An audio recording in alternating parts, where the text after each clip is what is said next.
అందులో ఎక్కడెక్కడ పట్టుకొచ్చి 2-3 వేలకు మీరు చూడట్లా అక్కడ పోయే ఛాలెంజ్లు విసిరేది మీకు మీరు పగట్టుకెళ్ళాలి అనేది మీ వీపులు మీరు చచ్చుకుని మాట్లాడడం కౌంట్ డౌన్ ఇంత ఎందుకు స్ట్రైట్ ఈరోజు పెట్టుకోండి. రోజు ఏమేమి అన్నారనుకుంటున్నారో ఖచ్చితంగా ఆరోపణలు ఇదిగో ఈ ప్రాతిపదిక మీద చేస్తున్నామనంటే రిప్లై ఇవ్వడం ఇస్తాడు ఖచ్చితంగా. ఇప్పుడు ఇవన్నీ కూడా అనవసరం. నిజంగానే కౌంట్ డౌన్ మొదలైంది 50 రోజులు. మేము అదే అనేది ప్రజలు నిర్ణయిస్తారుగా. ఈ రోజుకు మేము ఏమేం చేశాము ఇవి చేశామని సగర్వంగా చెప్పుకోగలుగుతున్నాం. మా నాయకుడుగా అంత ధీమాతోనే మేము మంచి చేశామనుకుంటేనే మీరు ఓటు వేయండి ఆశీస్సులు ఇవ్వండి అని ధీమాతో నిబ్బరంగా జనాన్ని అడగగలుగుతున్నారు. నువ్వు అలా అడగగలుగుతున్నావా? మేము పెట్టిన వాలంటీర్ల వ్యవస్థ ఓ బ్రహ్మాండమైన డెలివరీ సిస్టమ్ అని మేము చెప్పగలుగుతున్నాం. నీకు నిజంగా నీవు పెట్టిన దాని మీద నమ్మకం ఉంటే చంద్రబాబు నాయుడు తాను పెట్టిన అదేది జన్మభూమి కమిటీలు అత్యుత్తమమైనవి, మేము వస్తే అవే తీసుకొస్తాం, వాటితోనే మేము పని చేయిస్తామని ఒక మాట అనుకోమను. ఎందుకు ధైర్యం చాలట్లా? ఆ మాట ఎందుకు అనట్లా? అలాగే చంద్రన్న కానుకనే నేను ఇస్తాను అని ఎందుకనట్లా? ఇంకొకటేదో ఆ పేర్లు ఎందుకనట్లా? అవే బ్రహ్మాండమైనవి అని ఎందుకు చెప్పలేకపోతున్నాడు? నా ఆదరణ కింద కత్తెరలే ముఖ్యం, అవే బ్రహ్మాండమైనవి అవే ఇస్తాను నేను ఎందుకని లేకపోతున్నాడు? మేము అనగలుగుతున్నాం ఇగో ఇవన్నీ చేశాము, వీటి కంటిన్యూయేషన్ కావాలి, వీటి కంటిన్యూయేషన్ కావాలంటే మళ్ళీ మా పార్టీని ఎన్నుకొని మేము అనగలుగుతున్నాం. నువ్వు ఏమి చూసి నీకు ఓటేయాలనో ఒక్కసారి చెప్తే జనానికి కన్ఫ్యూజన్ పోతుంది. నచ్చితే నిన్ను ఆదరిస్తే నిజంగా ప్రజాస్వామ్యంలో అది కరెక్ట్ కూడా అవుతుంది. ఇట్లా ఊరికి పొద్దుపోని ఊపిసిపోక మాటలు, పొద్దుపోని సవాళ్ళు, తాటాకు చప్పుళ్ళు, వీటి వల్ల ఏం ఉపయోగం ఉంటుంది నేను చేసిన వాటి వల్ల?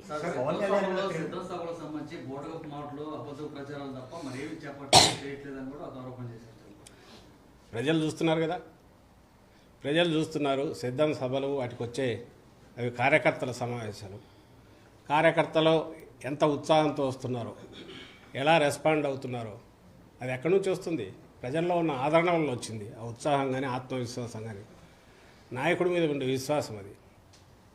అలాగే అక్కడికి వచ్చి ఆయన మాట్లాడిన మాటల్లో నిన్న జగన్మోహన్ రెడ్డి గారు నిన్న కానీ అంతకుముందు 2 సభల్లో కానీ లేదా అంతకుముందు ఎక్కడ మాట్లాడినా ఒక్క మాట అయినా పరుషంగా, రాజకీయంగా ఎన్నైనా అనొచ్చు కానీ పరుషంగా వ్యక్తిగతంగా దూషించే మాటలు ఒకటన్నా అన్నాడు చంద్రబాబును కానీ ఆయన కొడుకును కానీ. అలాగే ఆయన మాట్లాడిన మాటల్లో ఏదైనా తాను చేసిన పనుల గురించి, అలాగే ప్రజలకు అప్పీలు, నెక్స్ట్ వీటి కంటిన్యూషన్ ఇంపార్టెన్స్. ఓ రాజకీయ పార్టీ నాయకుడు ఏమేమి చెప్పాలనో అంతకు మించి లేదా తక్కువ ఒక్కటైనా మాట ఉందా? ప్రతిదీ కన్స్ట్రక్టివ్గా ఉంది, మాట్లాడుతున్నారు, చెప్తున్నారు. ప్రజల్లోకి ఆ మెసేజ్ పోతుంది. ఇందులో అబద్ధపు ఇవి ఉంటే ఆ అబద్ధం ఇదేదో చెప్పాలి. నిన్న మాట్లాడిన మాటలు దాని మీద అబద్ధం ఉంటే చెప్పాలి. ఇది మీరు చేయలే కదా, ఎందుకు మాట్లాడినారని. ఏది లేదు కదా. 1,40,00,000 కుటుంబాలకు 1,45,00,000 కుటుంబాలకు రెగ్యులర్గా అందుతున్న బెనిఫిట్స్ కానీ, అలాగే 2,55,000 కోట్లు ఏవైతే డీబీటీ ద్వారా పోయింది కానీ ఇందులో అవాస్తవం ఏముంది? మరి ప్రభుత్వం లెక్కలే అవాస్తవం అంటే ఇంకా అది అంతా అవాస్తవం, అంతా బ్రహ్మ పదార్థం అనుకోవచ్చు. కానీ దీన్ని ఎవరికి డినై చేయలేదు కదా, కాదనలేని సత్యాలే కదా. అలాగే ఊరూరు సచివాలయాలు రావడం కానీ, నాడు నేడు కింద స్కూల్ బిల్డింగ్లు ఇది కావడం కానీ ఇవన్నీ కూడా వాస్తవాలుగా ఏమవుతాయి? నువ్వు ఎక్కడ కాదనగలవు? లేదా ఫీజు రీయింబర్స్మెంట్ ఫుల్ పే చేయడం కానీ, వైద్యానికి సంబంధించి 17 మెడికల్ కాలేజీలు రావడం కానీ ఇవన్నీ కాదని ఎవరు అనగలరు? మొత్తం వ్యవస్థనే పూర్తిగా మారిపోయి 4 ఏళ్లలోనే ఇంత డెవలప్మెంట్ కనపడేది కాదని ఎవరు అనగలరు? వాటిని ఏమనలేక ఈ మధ్య ఈనాడులో వరుసగా చూస్తున్నారు. రామోజీరావు రోజు ఆయన విషం కక్కుతున్నది. నాడు నేడు కింద 100% అయిపోయినాయి ఎవరు అనలే. ఎక్కడ కాలేదో ఆ ఫోటో వేస్తాడు. మరి దీని సంగతి ఏందంటాడు? అసలు నువ్వు ఏది చేయనోడివి? నువ్వు మీ నాయకుడు అని నేను రామోజీరావుని అంటున్నా. ఆయన నాయకుడు, లేదంటే ఆయన బానిసో, ఆయన అనుచరుడు చంద్రబాబు నాయుడు. వాళ్ళ హయాంలో ఏది చేయనోళ్ళు ఈరోజు ప్రయత్నం చేసి భారీ లక్ష్యం పెట్టుకొని చాలా పెద్ద ఎత్తున 50% పైగా పూర్తి చేసి మిగిలిన కూడా ప్రోగ్రెస్లో ఉండి ఇంత ఫైనాన్షియల్ దీంట్లో క్రైసిస్లో కూడా ఇవి చేస్తున్న ఈ ప్రభుత్వాన్ని, జగన్మోహన్ రెడ్డి గారిని అది ఎందుకు చేయలేదు, ఇది ఎందుకు చేయలేదు అంటారు. కానీ చేసిన వాటిని నువ్వెందుకు 14-19 మధ్య ఇందులో ఏది చేయలేకపోయావు? దానికి ఆన్సర్ ఉండదు. సో ఇది కేవలం ఒకటి రెండు మీడియా సంస్థలను నమ్ముకొనో లేదంటే తన ఊదరగొట్టడంలో ఉన్న తన తన తన వాటి కాదు తన పరిపక్వతను లేదా తన మాస్టర్ క్రాఫ్ట్మెన్షిప్ను దాన్ని వాడుకొని చంద్రబాబు నాయుడు రోజు మాట్లాడిందే మాట్లాడుతూ లేదంటే కొత్తది ఏదో ఒక కన్ఫ్యూజన్ క్రియేట్ చేయాలని ట్రై చేసే కాదు ఎలక్షన్ల ముందు కూడా చేస్తున్నాడు. దానివల్ల ఉపయోగం ఉండదు, ఎందుకంటే కళ్ళ ముందు కనపడుతున్నాయి రిజల్ట్స్. ప్రజలు వాటిని ఎంజాయ్ చేస్తున్నారు. రాష్ట్రంలో 87% మంది ప్రజలు ఖచ్చితంగా డైరెక్ట్గా బెనిఫిట్ పొందారు. ఏదో ఒక రూపంలో ప్రభుత్వం నుంచి బెనిఫిట్ పొందారు. అందుకు కృతజ్ఞతలు చెప్తున్నారు, అందుకే బ్లెస్సింగ్స్ ఇస్తున్నారు. అవి కళ్ళ ముందు కనపడుతున్నాయి. దాంతో బెంబేరు ఎత్తిపోయి రోజుకు ఒక రకంగా ఆయన మాట్లాడుతున్నాడు. సార్, రాజకీయాల్లో పొత్తులు అనేది సర్వసాధారణం. పొత్తులు పెట్టుకుంటే జగన్ కింద టీడీపీ. రాజకీయాల్లో పొత్తులు అనేది సర్వసాధారణం. మేము ఎవరితో పొత్తులు పెట్టుకుంటే జగన్ కింద టీడీపీ.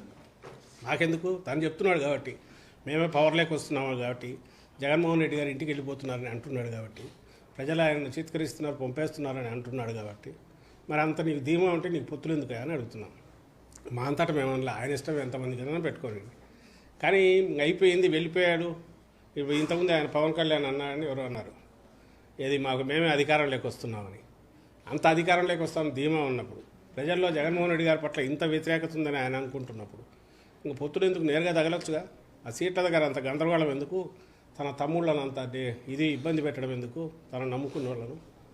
తనకు లేదు కాబట్టి, ఇంకో పక్క బింకాలు పలుకుతున్నాడు కాబట్టి, ఏదో ప్రగల్భాలు పలుకుతున్నాడు కాబట్టి ఆయన అడుగుతున్నాం. మరి నీకు అంత ఇది ఉంటే పొత్తులు ఎందుకు ఆయనకని అడుగుతున్నాం. అధికారంలోకి వస్తే జగన్ ఆస్తులు మొత్తం ప్రజలకు పంచి పెడతాం, నేను విశాఖ వాళ్ళ అధికారంలోకి రానివాడు ఏమైనా మాట్లాడచ్చు. 14-19 మధ్య వాళ్ళే అధికారంలో ఉన్నారు. అంతకుముందు తప్పుడు కేసులు వాళ్ళే పెట్టించారు. ఈ అధికారంలోకి వస్తే అన్నీ తీసుకొని పంచుతారు. ఈ పొద్దుబోని మాటలన్నీ ఎందుకు? ఆయన ఆస్తులు ఎవరు ఇటు పంచలేరు. 2 ఎకరాలు 1/2 ఎకరా నుంచో అక్కడికి ఎదిగినాడు లక్షల కోట్లలోకి. అవన్నీ మేము పంచుతామంటే కూడా అంతే అసంబద్ధంగా ఉంటుంది. జగన్మోహన్ రెడ్డి గారు నేను వస్తే అవన్నీ పంచుతానంటే ఎప్పుడు అనలే జగన్మోహన్ రెడ్డి గారు. అవి ఎలాగో రామనే ధీమా, ఇంకోటి వచ్చినా ఏం చేయలేరు అనేది ఒకటి. అక్కడ ఏమున్నాయనేది అన్నీ రికార్డెడ్గా ఉంటాయి. ఒకవేళ చంద్రబాబు నాయుడు ఉంటే వాళ్ళ పెట్టుంటాయో, జగన్మోహన్ రెడ్డి గారివి అట్లే ఉంటాయి, ఇంకొక నాయకుడివి అట్లే ఉంటాయి. అవి రికార్డెడ్గా ఏమున్నాయో అవన్నీ ఆస్తులు అవుతాయి. వాటిని ఒకటివి ఇంకోటి లాగి పంచడం, ఇంకోటి అనే అసలు ఆ ఊహనే ఎందుకు వస్తుందో వాళ్ళకి అర్థం కావట్లా. ఉంటే గింటే వాళ్ళకుంది ఇది నియంత లక్షణాలు, లేక లోపల ఆ కోరికలు, మేము వస్తే అది చేయాలి ఇది చేయాలని తాపత్రయం. అది ఏమీ చేయలేని వాళ్ళు, అసమర్థులు, మాట్లాడి నోటికొచ్చేట్టు మాట్లాడే ఇవి తప్ప వాటికి ఆచారత్వం ఉంటారు. దాన్ని అంతకుమించి దానికి వాల్యూ కూడా లేదు వాళ్ళు చేసేది.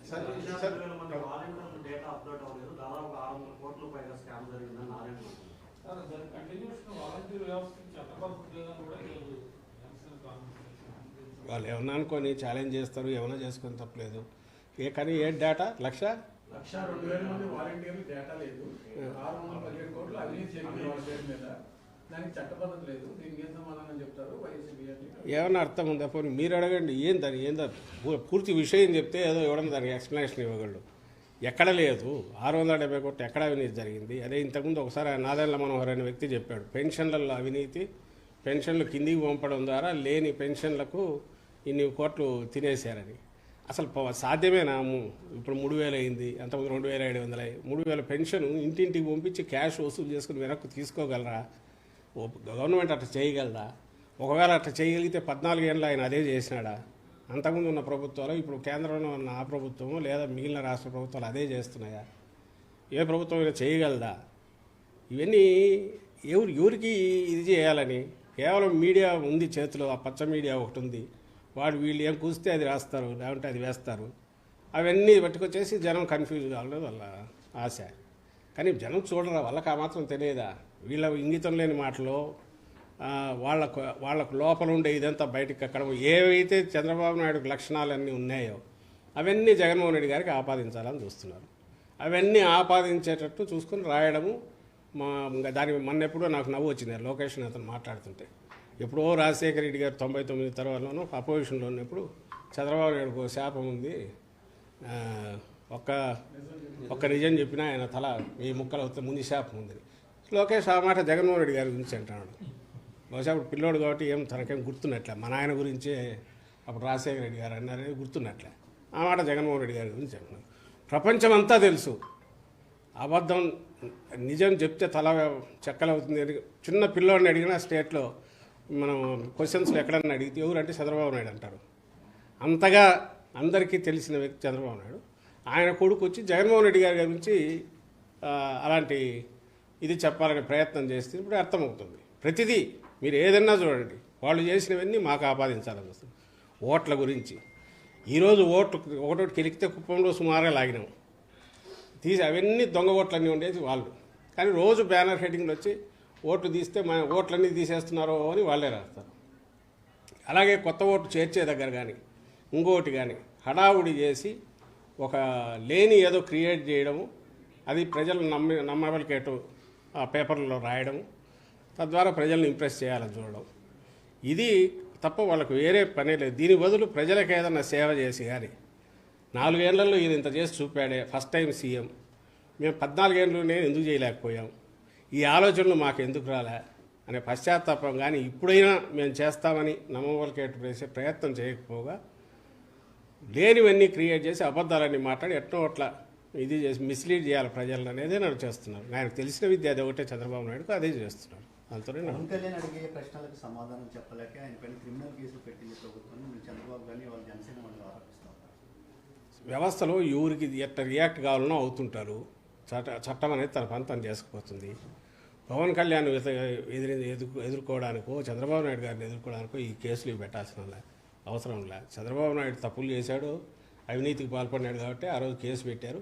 ప్రైమా ఫేసి కేసు ఉందని ఆయన్ని తీసుకెళ్లి జైల్లో పెట్టారు. మేము అడగాల, జైల్లో ఉన్నప్పుడు అన్ని రోగాలు ఉన్నాయని చెప్పి, ఎక్కడ ప్రపంచంలో లేని రోగాలన్నీ చెప్పి, ప్రాణం ఏ క్షణంలో పోతుందో అన్నట్టు చెప్పి, న్యాయస్థానాల దగ్గర అందరి దగ్గర పోయి జాలి కొలిపేట్టు వాళ్ళ దగ్గర మాట్లాడి ఇది చేసి ఈరోజు బయటకు వచ్చి ఇంతగా తిరుగుతున్నాడే చంద్రబాబు నాయుడు. మరి అదంతా ఏమైనాయా, రోగాలన్నీ ఏమైనాయా, మాయమైనాయా? మేము అడగాల, గుర్తులేదు కానీ ఎవరికి మర్చిపోతున్నాం. సో కేసులు ఉన్నాయి అంటే ఏదో జరిగింది, అది ఎవరి మీద పెట్టేసేసిన దానికి సంబంధించి న్యాయస్థానాల్లో ఏదో ఉంటే దాన్ని తెలుసుకొని బయటికి రావాలా. ఇప్పుడు దీనికి సంబంధించి పవన్ కళ్యాణ్ మీద ఆయన కేవలం చంద్రబాబు నాయుడుతో ఉన్నాడు కాబట్టి, లేదంటే ఒక రాజకీయ పార్టీ పెట్టుకున్నాడు కాబట్టి ఆయన మీద కేసులు పెట్టకూడదని ఎట్లంటారో నాకు అర్థం కావట్లేదు. జగన్మోహన్ రెడ్డి గారి మీద కేసులు పెట్టారు, తప్పుడు కేసులు, వాటిని ఎదుర్కొంటారు న్యాయస్థానంలో. రోజు దాని గురించి ఏమనట్లేదే. అది కేసు ఒకవేళ పెద్దదే చిన్నదే ఏదో ఒకటి పెట్టారు, చట్టంలో దానికి ప్రొవిజన్ ఉంటుంది. సుమోటో పెట్టారో లేకపోతే కంప్లైంట్ ఇవ్వడం ఇస్తే పెట్టిండొచ్చు. దానికి సంబంధించి లెట్ హిమ్ ఫేస్ ఇట్. ఆయన చంద్రబాబు నాయుడు నిజంగా పార్టీ అధ్యక్షుడైతే రాజకీయ పార్టీ చేయాల్సిన పని ఏంది, తన దీనికి సంబంధించిన ప్రజలకు ఏం చేస్తారో చెప్పాలా, అది చెప్పి ప్రజల మన్ననలు పొందే ప్రయత్నం చేయాలా. లేదంటే ఇంతకుముందు అంటే గతంలో తను చేసింది ఏంది అవన్నీ చెప్పుకొని మళ్ళీ ప్రజల దగ్గరికి పోవాలి. మీరు గమనించండి, అవి తప్ప ప్రజలకు అవసరమైన విషయాలు తప్ప మిగిలినవన్నీ మాట్లాడతాడు ఆయన. అసలు ప్రజలకు సంబంధం లేని విషయాలు మాత్రమే మాట్లాడతాడు. తద్వారా మిస్లీడ్ చేయాలని ప్రయత్నం చేస్తున్నాడు. సరే, ఈ 5 ఏళ్లలో ఇచ్చిన హామీలన్నీ టైం టు టైం డెలివరీ చేసినందుకు పేద ప్రజలందరూ చాలా సంతోషంగా ఉన్నారు. అంటే ఇప్పుడు ప్రకటించబోయే మేనిఫెస్టోలో కొత్తగా యాడ్ చేసిన ఎక్స్పెక్టేషన్స్ ఏమున్నాయి మేడం, ప్రజలకు సంబంధించినంత వరకు ఇన్నాళ్ళు డెలివరీ చేసినవి ఏమున్నాయో అవి ఉన్నాయి. ఫ్యూచర్లో విజన్ ఏదైనా ఉంటే దాన్ని ఆవిష్కరించే ప్రయత్నం చేయాలి. చేసి ఇంకా ఏమున్నా కూడా చెప్పాలనేది మీరు వెయిట్ చేస్తున్నారు. వెయిట్ చేయండి, త్వరలోనే దానికి సంబంధించిన ఇదిగా క్లారిటీ కూడా వస్తుంది. కానీ ఏది చేసినా జగన్మోహన్ రెడ్డి గారు మాత్రం ఒకటి ఫాలో అవుతారు. తాను చేయగలిగింది మాత్రమే చెప్తారు, చెప్పినవి మాత్రం పూర్తి 100% 100 చేస్తారు. ఎక్కడన్నా చేయలేక కారణాలు ఏమంటే దానికి రీజన్స్ కూడా చెప్తారు. ఎందుకు పొరపాటు పడినారో అది కూడా ఎక్స్ప్లెయిన్ చేస్తారు. ఉదాహరణ మద్య నిషేధం అన్నా, లేదంటే సిపిఎస్ గురించి చెప్పాం.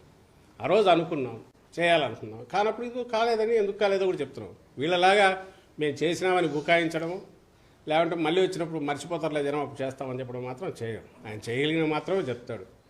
చేయగలిగినవి, అలాగే స్టేట్ భరించగలిగినవి, స్టేట్ను మన దీనికోసం రాజకీయం కోసం దాన్ని ఫైనాన్షియల్ దీన్ని కానీ బలి చేసే రకమైన మాత్రం ఎప్పుడు చెప్పడు. అలాగే తీర్చలేనివి ఎలక్ట్ అయినాక మనం మళ్ళీ మోసం చేయొచ్చు లేని చంద్రబాబు కదా చేసినట్టు అలాంటి పని అయితే చేయడానికి అంతవరకే చెప్పగలను.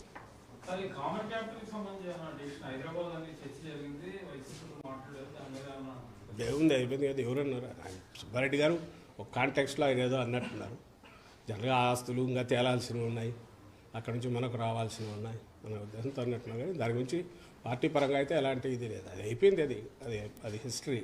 As of no that's history. But at the same time Telangana నుంచి మనకు రావాల్సినవన్నీ మనం రాబట్టుకోవడం ఎట్లా చూడాలి. సెంటర్ కూడా వీలైన త్వరగా విప్పించేది చేయాలి. ఆ ప్రెషర్ పెట్టాలా. అదైతే జరగాల్సిందైతే ఉంది. ఓకే.